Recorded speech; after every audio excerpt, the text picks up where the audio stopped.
perseguição, perseguido. Já experimentou? Está passando por isso? Certamente experimentará. E é sobre isso que eu quero falar com você. Tem uma passagem lá no livro de Atos dos Apóstolos, capítulo 8, versículo 1 a 8, que diz assim: Naquele dia levantou-se grande perseguição contra a igreja que estava em Jerusalém. E todos, exceto os apóstolos, foram dispersos pelas regiões da Judéia e da Samaria. E uns homens piedosos sepultaram a Estevão e fizeram grande pranto sobre ele. Saulo, porém, assolava a igreja entrando pelas casas, arrastando homens e mulheres, e os entregava à prisão. No entanto, os que foram dispersos iam por toda parte, anunciando a palavra. E descendo Filipe, a cidade de Samaria, pregava-lhes a Cristo. As multidões escutavam unânimes as coisas que Filipe dizia, ouvindo e vendo os sinais que operava. Pois saíam de muitos possessos os espíritos imundos clamando em alta voz. E muitos paralíticos e coxos foram curados, pelo que houve grande alegria naquela cidade. A pergunta é: como nós, servos de Deus, podemos nos posicionar diante das perseguições?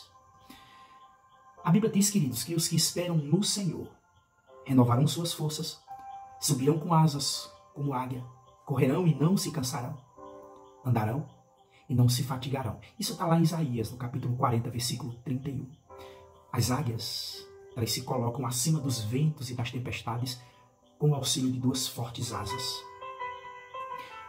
Da mesma maneira, queridos, o posicionamento dos cristãos diante das adversidades deve estar equilibrado sobre duas promessas bíblicas. Primeira, todos os que querem viver piamente em Jesus Cristo padecerão perseguições. 2 Timóteo capítulo 3, verso 12. Segundo, todas as coisas concorrem para o bem daqueles que amam a Deus. Romanos 8, 28. Essas duas promessas, elas foram feitas por um Deus verdadeiro, o que significa que elas verdadeiramente se cumprirão em nossas vidas. Querido, esteja preparado para encontrar oposição. Quando olhamos para a Bíblia, os primeiros crentes foram perseguidos, foram espalhados. Estevão foi morto, seus amigos tiveram que deixar suas casas, seus empregos. E que crime eles cometeram? Nenhum. Eles apenas tinham entregado as suas vidas a Jesus. A verdade, meu amado, é que existe uma grande batalha sendo travada. Há dois exércitos combatendo sobre a face da terra. Se você se faz amigo de Deus, automaticamente torna-se inimigo do mundo. Ou seja, a amizade com um significa a inimizade com o outro. E as pessoas que estão sob o controle do príncipe desse mundo irão opor-se, muitas vezes até de forma violenta, a você. Isso é tão certo como o nascer do sol todas as manhãs. Existe uma fábula, sobre uma cobra que estava perseguindo um vagalume. Depois de tentar escapar de todas as formas, e tendo chegado ao limite das suas forças, aquele vagalume ele pediu uma trégua àquele réptil. E ele perguntou: eu lhe fiz algum mal? Não, respondeu a serpente. Eu faço parte da sua cadeia alimentar? Não, foi novamente a resposta. Então, por que você está tentando me matar? Perguntou por fim o vagalume. Porque eu não suporto ver a luz em você brilhar, respondeu a serpente. Moral da história, queridos: se a luz de Jesus brilhar em nosso interior, com certeza nós incomodaremos aqueles que estão em trevas. Um dia eles também poderão voltar-se para a luz, como aconteceu com Saulo. Mas até lá, queridos, eles nos considerarão seus inimigos e nos perseguirão. Esteja preparado para derramar lágrimas. Não existe perseguição sem choro. E embora a vida não seja um vale de lágrimas, as lágrimas fazem parte da vida. Assim como os homens piedosos que sepultaram Estevão, nós também enfrentaremos dias difíceis. Entretanto, queridos, o nosso Salvador, ele também chorou. E ele sabe como nós nos sentimos. A Bíblia diz que preciosa é à vista do Senhor a morte dos seus santos. Mas isso não é tudo. Jesus prometeu que enxugaria as nossas lágrimas. Olha, deserto é um lugar de tendas e não de casas. O mundo faz parte da nossa estrada, mas não é o nosso destino. Se é para chorar, chore ao pé da cruz, como diz uma canção. As suas lágrimas serão para regar a sua fé e consolar seu coração. Pois o que chora ao pé da cruz, clamando em nome de Jesus, receberá do Senhor misericórdia, graça e luz. Aleluia. Mas olha, esteja preparado para anunciar a palavra de Deus independente das circunstâncias. Os cristãos de Jerusalém se tornaram perseguidos, e então se tornaram refugiados, e então se tornaram missionários.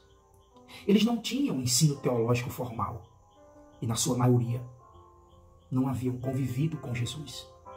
Entretanto, queridos, foram as pessoas que Deus usou para espalhar o evangelho pelo mundo. A palavra-chave é aproveitar. Sejam quais forem as nossas circunstâncias, nós precisamos sempre estar prontos a dar nosso testemunho, compartilhar a nossa fé. Por causa da sua fé, Paulo muitas vezes foi perseguido e até preso.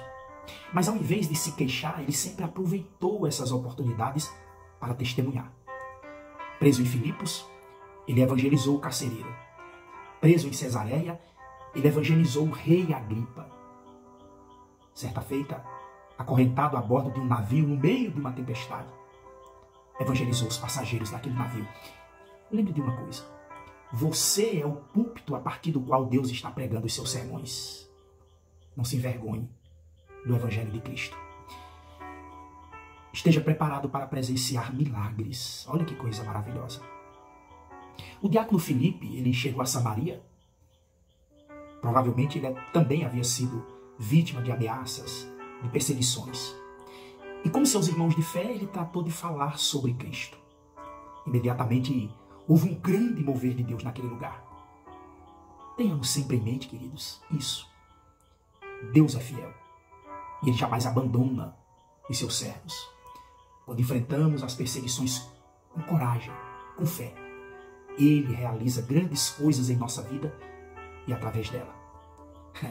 E então experimentamos alturas totalmente novas em nossa caminhada cristã. Talvez não observemos mais milagres em nossas vidas, porque não estamos dispostos a bravamente assumir nossa posição ao lado do Filho de Deus. Olha, quem enfrenta a perseguição com ousadia pode esperar por milagres, pode esperar por livramento, pelas experiências sobrenaturais com o Senhor. É certo que eles virão, porque são prêmio dos corajosos. E assim, queridos, teremos histórias para contar sobre a nossa caminhada com Jesus. Encerrando, esteja preparado para se alegrar grandemente. Olha que promessa linda. O texto bíblico que eu li começa dizendo que naquele dia levantou-se grande perseguição, mas ele termina falando que houve grande alegria naquela cidade. Meu Deus, que reviravolta surpreendente. O título dessa passagem bem poderia ser Choro em Jerusalém e Festa em Samaria. O resultado final da perseguição nunca será a derrota, a miséria, a amargura, a tristeza, não. E sim a alegria. Há mais uma linda promessa do Senhor para mim e para você. Está registrada lá no Salmo 126, versículo 6. Diz assim: aquele que sai chorando, levando a semente para semear, voltará com cânticos de júbilo, trazendo consigo seus molhos. Essa promessa se cumpriu na vida dos crentes de Jerusalém. Ela se cumprirá na vida dos cristãos que estão sendo perseguidos ao redor do mundo. Ela se cumprirá na vida de cada um de nós. Você crê nisso?